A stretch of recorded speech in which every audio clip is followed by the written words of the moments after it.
I'm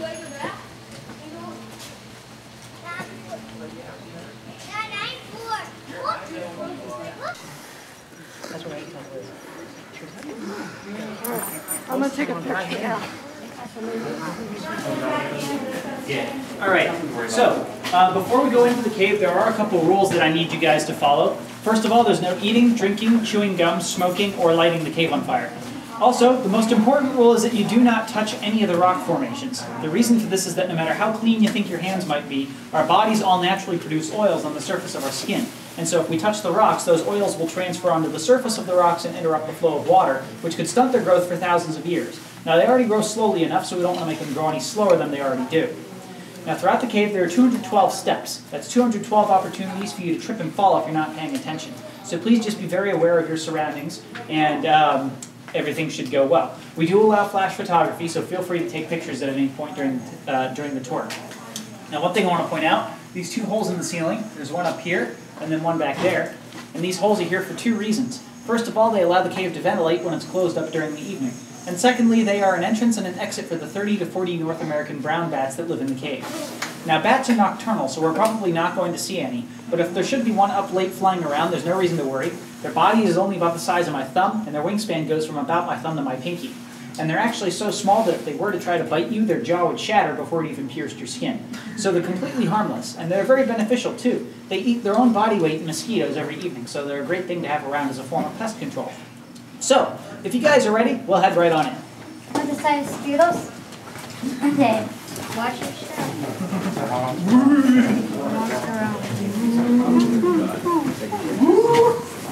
Okay, stop, John. This is what counter. Whoa! Here you go, George. I don't like it. Charlie. Not funny. Whoa. I know. Look at that. It's Lucas.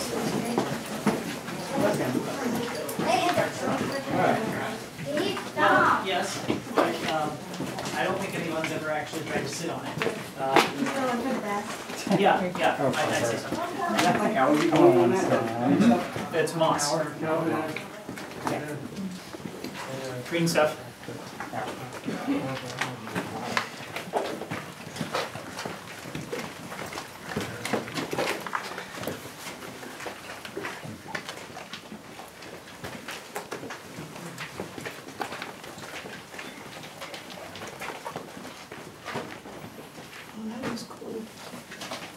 All right. So, Crystal Cave it was discovered back in 1871, and it was discovered. It was discovered by two farmers who were looking for limestone to spread on their fields, because at the time limestone was used a lot as a fertilizer. So they came up into these hills with dynamite, and so they started blasting holes in the side of the rock face, trying to get the limestone loose, and they accidentally blew open the entrance to the cave. Now, they couldn't come in very far because this pavement didn't used to be here. This used to all be mud, at least 6 inches of it, but in some places it went all the way up to their waists. So it would have been a very dirty job to try to explore the cave. However, after they had gotten back this far, this is one of the first formations that they would have found. And we call this the ice cream cone formation for obvious reasons. Looks like somebody dropped their ice cream in the dirt. And apparently it was a triple scoop ice cream cone too, because there are 3 different flavors to it. We've got vanilla, which is made up of pure white calcite. And then that's surrounded by this chocolatey looking stuff, which is made up of iron oxide, also known as rust. And then we got this green mint chocolate chip, which is made up of plant spores that we put on our clothing. And they get deposited everywhere in the cave, so any place that there is light and water, moss will start to grow. Now, the technical name for this formation is a stalagmite, and it's being fed by the formation above it called a stalactite. An easy way to remember the difference is a stalactite will hang tightly to the ceiling, whereas if you're not paying attention, you might trip over a stalagmite. I know that's a little bit corny, but it helps me remember anyway. That Now, looks like a chicken without a stalagmites are head. formed when water drips into the cave, carrying tiny rock particles with it. And the rock particles get left behind as the water flows away and evaporates. So over the course of thousands of years, these rock particles start to slowly build up. Rock will grow this way at a rate of about 1 cubic inch every 500 years or so.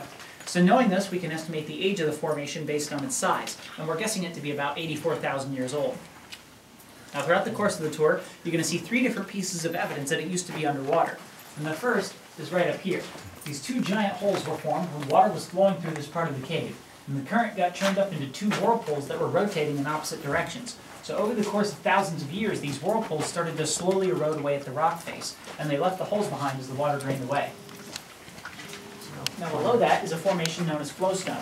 Flowstone is created the same way as stalactites, but rather than just dripping down from the ceiling, it flows down an already existing rock face. And you'll notice that it looks a little bit bumpy and uneven, but the formation next to it looks very smooth, almost like ice. And the reason for this difference is that when the first tourists came through, they would rub their hands across it for good luck. And of course the oils on their skin got onto the surface and made it start forming unevenly. Also at the bottom you'll see a bunch of little finger-like protrusions. These used to be stalactites, but people would actually break them off and take them home as souvenirs, thinking that they would grow back within a year or so.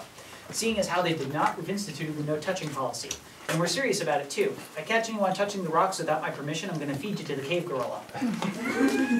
Now every so often you'll see little red lights hanging down. These little red lights are what we call wish lights. And we call them wish lights because if you're walking along and you happen to bump into one, you're going to wish that you've been paying attention.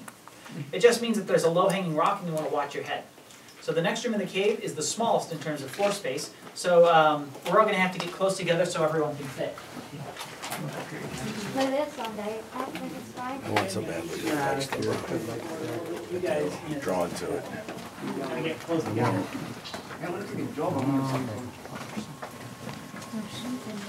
What's your head?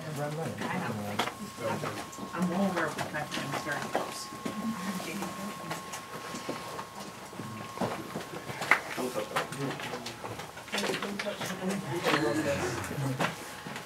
Wow.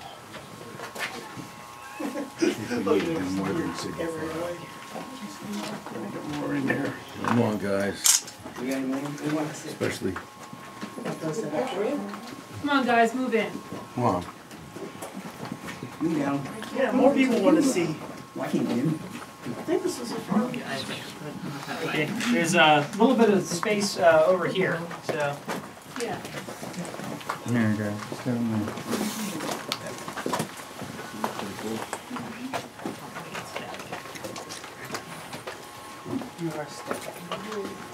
Monster parties up in here. Okay, so this room of the cave is known as the storage room. And we call it the storage room because when John Garrett and William Merkel, the two people who found the cave, came in here, they thought that they could store some of their crops in here because they thought that the cold temperature would act like a refrigerator and keep their crops from going bad. Now they didn't count on the fact that there's so much moisture in here, so their crops actually rotted about 4 times faster than they would have normally. So it was a bit of an embarrassment for them. But we still call it the storage room because a lot of people say that they can see vegetables in the formations. Up at the very top you can see some green beans hanging down. And then below that is a carrot with some baby carrots next to it. And down here you can see a giant mushroom. So if anyone can find a giant cheesesteak for us to put it on, I think we'll be set for the rest of the afternoon. Now, since we don't want anything to come in here and eat these vegetables, we've hired the help of this eagle right here who hangs out and makes sure that nothing eats any of the formations. As you can imagine, he's got a relatively stress-free job. Now above your heads you might think that that's the ceiling. That's actually not the ceiling. That's a formation known as a drop rock. We call it a drop rock because it quite literally dropped. There was an earthquake here 500,000 years ago and it fell from a higher point in the cave. If you look around the edges, you can see a crack that leads up into the room where it fell from, and we'll go up there later on. Now running down the side of this drop rock is what you might think is moldy bacon. And of course that's not moldy bacon, that's a type of flowstone known as drapery. We call it drapery because it hangs down a little bit like curtains. It would have formed into a stalactite, but because of the angle of the rock, the water didn't just drip down, but it ran down the underside of the rock face, and so the flowstone formed in the exact same pattern. Now down there where that red light is coming from is the first of 2 side passages in the cave.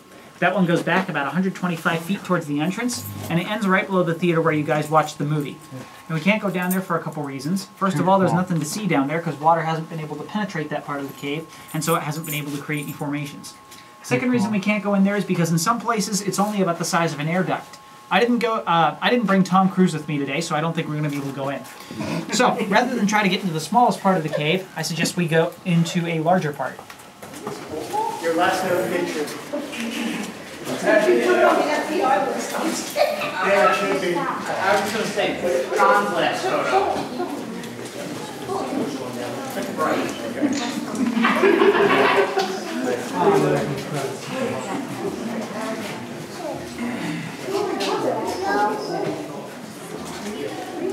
Okay, so this room of the cave is known as the Crystal Ballroom. We call it the Crystal Ballroom because when John Garrett and William Merkel first found the place and they began to invite people to come to the cave, they would stay overnight at the inn where you guys bought your tickets. And of course, they didn't have any air conditioning back then, so the only way to stay cool during a hot summer evening was to come up here. So they would lay floorboards down on the mud, and then have musicians sitting right back there. So I guess you had to be about 4 feet tall to be a musician or something. And they would have square dances and hoedowns in here. So it was quite literally used as a ballroom. It's also been used as a sanctuary too. We call it altar rock because it's been used as an altar. There are 3 writings of 3 baptisms in the cave. I don't know how they did the baptisms though. I guess they had them in a kiddie pool or something like that. But the last wedding was held here on Halloween night of 1993. And since it was held during the evening, it was the baptism of the week. They wouldn't fly around in here during the ceremony. So either the couple was really into creepy stuff, or else they just watched too many conversion movies. I don't know. Now, altar rock did not form there naturally. If you look above it, there's no stalactite leading down to where it formed, meaning that it's got no natural water source. So it couldn't have possibly formed there naturally. I think it was moved from later on. Now, behind altar rock, you can get a much better side view of the drop rock, and you can see how to divide the cave into 2 halves, a lower half and an upper half. And up at the very top of this drop rock is a formation known as profile rock. We call it profile rock because you might be able to see 2 places in profile. You might be able to see the chin, the nose, the forehead, yeah, in this direction. And then his forehead becomes the chin, the open mouth, the nose, eye, and perhaps the A much easier one to see is right here. You can see the long neck and head as a dinosaur. Where's that? Wait, I can't see it. Where is it? Right here. Long neck, head. Oh, wait on the wall there. Now, Crystal Cave gets its name from this wall face right here. If you look at it, it looks like somebody splattered the rock face with glitter. Of course, that's not glitter. Those are hundreds of thousands of calcite crystals. And when John Garrett and William Merkel found this, they thought that they had struck diamonds. So they chipped off a piece of it and took it to a jeweler in Kutztown to get it looked at. And they were disappointed when he told them that it wasn't worth much more than common table salt. And the reason that it's worth so little is because when this form of calcite gets wet, it will actually dissolve. So if you were to try to make an engagement ring out of this stuff, it would disintegrate the next time you washed your hands, to say nothing of the marriage it was intended for. And the only reason it's able to form is because of this overhang right here, which keeps it from getting wet. However, there is another form of calcite that will grow underwater, and only underwater, excuse me, and that can be found right over here. This is known as aragonite. And aragonite is made of the same stuff as calcite, but it has a different crystal structure. The crystals over here are 8-sided, and the crystals over there are 6-sided, meaning that so it's made of the same stuff, just different crystal structure. Now, since aragonite will only grow underwater, it goes by the nickname of cave coral, and so it's the second piece of evidence that the cave used to be underwater. Now, if you follow my flashlight, you'll be able to see a big crack going up through the top of the cave and back down the other side. This is a part of the Pennsylvania Blue Ridge Fault System, making this the cave's fault line, which means that if there were to be a sudden earthquake, this would be the first room in the cave to collapse. Now, there's no reason to worry. It would take at least a 6.5 on the Richter scale, and we don't get earthquakes that powerful out here. The last earthquake to hit that was that powerful was about 500,000 years ago. I was in the cave during the earthquake last year, the 5.9 that damaged the Washington Monument, and I was standing right beneath the fault line. I did not even feel anything. The only way we even found out that there had been an earthquake was because people started calling us asking if the cave had collapsed. I'm still alive, so obviously it did not. Now down there where that red light's coming from is the second side passage in the cave. That one is known as Devil's Den. We call it Devil's Den because it's the deepest part of the cave. It goes down to 150 feet below the Earth's surface. We're about 125 feet down right now. And it is the coldest part of the cave too. It's 51 degrees down there, whereas everywhere else in the cave, including right here, it's 54 degrees. We can't go down there for a couple reasons as well. First of all, there's a 30-foot drop, so we wouldn't be able to get back out if we tried to go in. The second reason we can't go in is because right behind that wall face, inside of Devil's Den, is where all the bats are sleeping. Now, bats are very heavy sleepers. All the tours that come through aren't enough to wake them up. Still, rather than staying here with a bunch of sleeping bats, I think we ought to move on.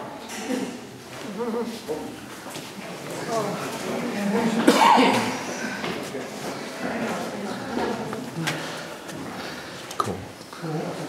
Yeah, not very long.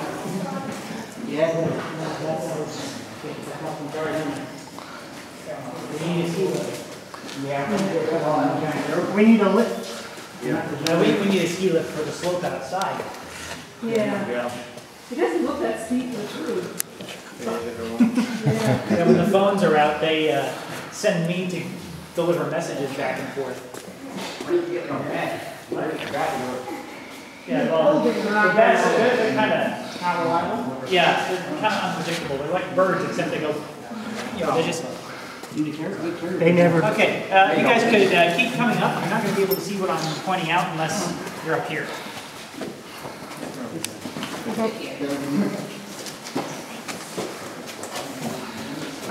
Okay. I'm going to keep this off. My PlayStation be off because I'm old. Alright, so if you guys look back the way we came in, you'll be able to see the largest column in the cave. The column is created when a stalactite and a stalagmite join and become one solid rock mass. And it's about 14 feet tall, so geologists tell us it took around 500,000 years to form. Now, up near the top of it, you might be able to see some faces looking back at you. Personally, I find that notion a little bit creepy. For this reason, we call it the totem pole. Now, over to the left of the totem pole, you'll be able to see a very rare formation known as a halictite. And a halictite is really just a fancy name for a stalactite that grew in Crooked. Now, there are a couple different theories as to why it formed like this. One theory is that it got pushed to the side by air currents flowing through the cave. Another theory is that there are magnetic rocks being pulled towards the Earth's North Pole. But for sake of simplicity, I just like to call it E.T.'s finger. Now, right down below E.T.'s finger is the largest standing body of water in the cave. We call it Lake Inferior because it only holds 3.5 quarts of water. And it's surrounded by a type of rock known as rimstone. And rimstone uses the surface of the water to build itself up. So eventually that little puddle will be completely sealed up, and it will start forming into another stalagmite, much like the ice cream cone formation. Now up on the ceiling you can see a bunch of really long, really straight stalactites. These are known as soda straw stalactites. We call them soda straw stalactites because if you were to reach up and break one off, you'd find that it's long, hollow, and brittle, so you could drink soda through it if you wanted to. However, I don't know what that would taste like, so I don't recommend it. Why is it hollow? That's mainly because of the surface tension of the water and the fact that air tries to travel up through the hole that water's coming down through. So until it gets to a certain mass, they tend to be hollow. Now, on the wall here, you can see a very rare formation, and this is known as Sandcastle Rock. And Sandcastle Rock gets its name from the fact that it's kind of dry and flaky like someone with a bad case of dandruff. And this is because it has lost its water source. Its water source used to be right up here, and it shifted over here, possibly during the same earthquake that created the storage room, because on either side of it is a formation that could have shifted across. So since Sandcastle Rock is no longer receiving any water, it's actually starting to slowly crumble away, and there will eventually be nothing left of it but dust. Now down here on the floor is the one formation in the cave that you can touch if you want to. This is called the Fried Egg Formation. It used to be a group of stalagmites, but when the area was being paved through in the 1920s, people kept tripping over it. Obviously, we didn't want anyone to fall and bust their face, so we decided to cut them up. And we don't want them growing back either, so you can go ahead and touch them all you want. Now, for the next part of the tour, we're going to be going over a steel bridge.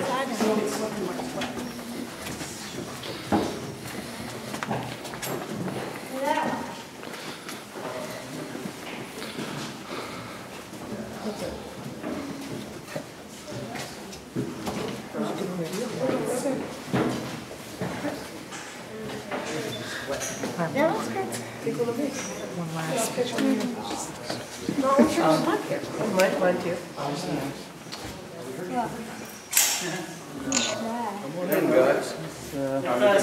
If some more of you could stand over here, we need to get everyone across the bridge. Do you like it?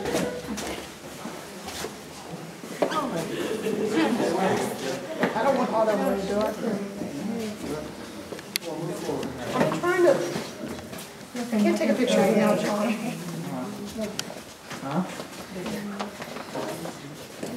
All right, there's some space back there as well. And There's space there.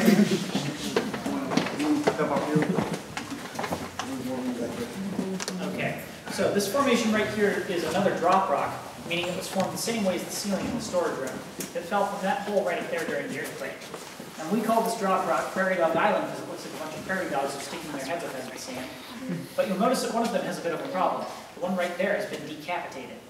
And the story behind this is that one of the former owners of the cave, Samuel Kohler, when he died, wanted part of the cave to be on his tombstone. So they came in, cut up that stalagmite, and put it on his grave. I've since found out that that story is a load of baloney. We went out to his grave and we didn't find a stalagmite anywhere. So the new question became, what happened to it? Well, if you look at the bottom of this stalagmite right here, it does not line up with the rocks around it, but it does kind of match the hole that was left over there. So why would somebody cut up a stalagmite and then move it 10 feet? Well, if you remember, altar rock in the crystal ballroom did not form there naturally, but it was moved from the back of the cave. If I had to guess, I'd say they originally formed right here. And so cutting it up would have left a pretty big hole, so they tried to fill it with the stalagmite from over there. Problem is, that left another hole. I'm not sure if that's true, but it seems a lot more plausible to me than the tombstone theory. Now up here on the ceiling, you can see the third and final piece of evidence that the cave used to be underwater. This is more aragonite, also known as cave coral. And since it will only grow underwater, we know that the water level had to have been at least that high in the cave's past. And it's slowly being covered over by flowstone, and it will eventually disappear in a couple thousand years. Now, for the next part of the tour, we're going to be simulating the same conditions that they had back in 1871, meaning I'm going to turn the lights out for a moment. So when I turn the lights off, I ask that nobody talk or scream, that way you can hear what I'm saying. Also, if you have anything that makes light, such as a camera or a cell phone, turn it off and put it away so that we can get the full effect of total darkness. Also, don't better view of the hole that Prairie Dog Island left when it fell during the earthquake. And we call this hole Cathedral Dome. Now, hanging down from Cathedral Dome are literally hundreds of stalactites, and this is because this part of the cave is only 60 feet below the Earth's surface. So after it rains, the rainwater will take about a day to reach this part of the cave before it starts adding onto the mass of the formations. Everywhere else in the cave, it could take up to a week before the water reaches the interior. Now, at the very back of Cathedral Dome, you'll notice that some of the rocks look a little bit blackened and discolored. And this is because when the first tourists came through with kerosene lanterns, the smoke would waft up and collect in the top of the cave, and that stained the rocks permanently black. Now above your heads, you'll see a bunch of tiny little white bumps. These little white bumps are what we call baby stalactites. Now when I say baby stalactites, I mean they're about 150 years old. So they're a lot older than any of us, but they're much younger than most other parts of the cave.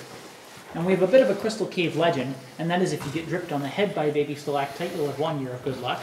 If you get dripped on the nose, you'll have 5 years of good luck, and if you get dripped anywhere else, you're just getting wet. Now, a crystal cave is what's known as a closed-circuit cave system, meaning there's only one way in and out.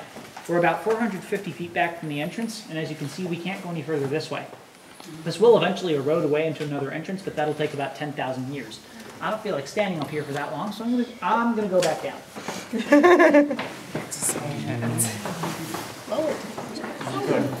Carefully. Walk.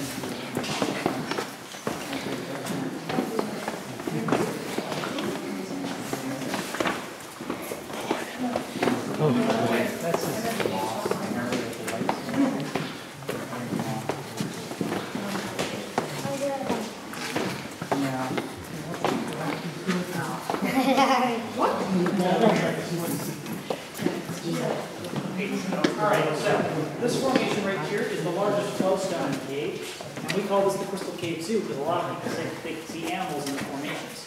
Right here you can see Sally the seal looking up towards the ceiling. And then next to her is a 3-humped camel. 1, 2, 3 humps, and then there's the head. Up here you can see a beaver sitting on his log. And down here is Speedy the turtle. Now Speedy has a bit of a problem. He tried to cross 222 and he got hit by a truck, so now he's only got 3 legs. And he's kind of had a thing for Sally for a little while, but he can't build up the courage to ask her out. It's not that he's shy, but in the way is this alligator with his head buried in the sand and his foot sticking out. And down here you can see the eye, teeth, and head of the Tyrannosaurus. Of course, no zoo would be complete without the king of the jungle, the lion, and he can be found right up there looking up towards the aragonite. Oh, I see it. Now down here where this green light is coming from is the Crystal Cave looking log.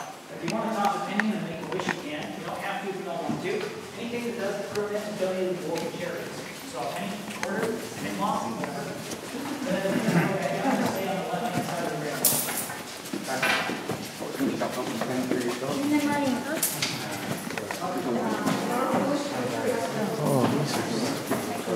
I know.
Rust.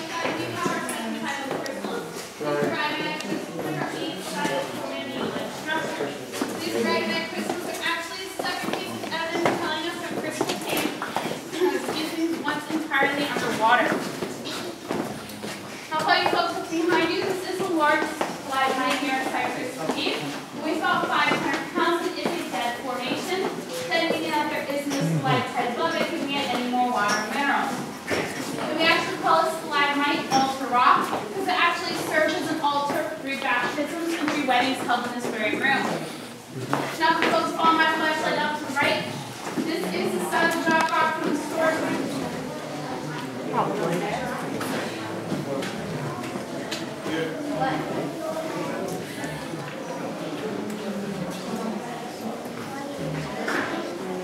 Okay. You might need to get closer together.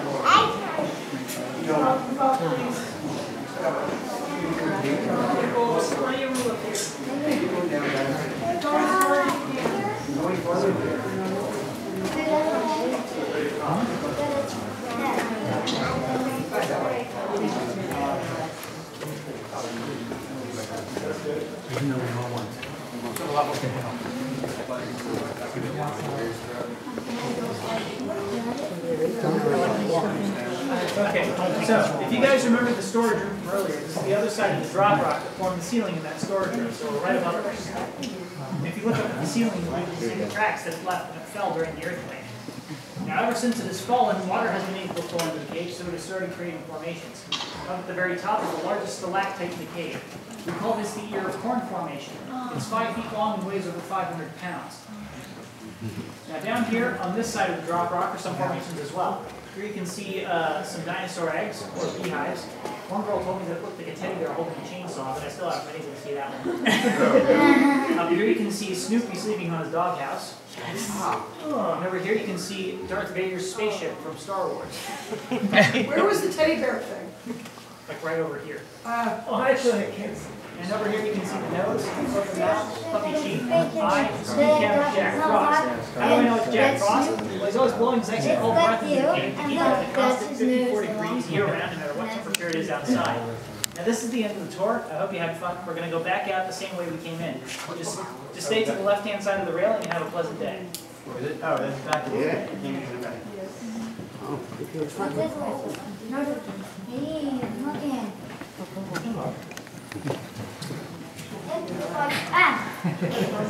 Ah!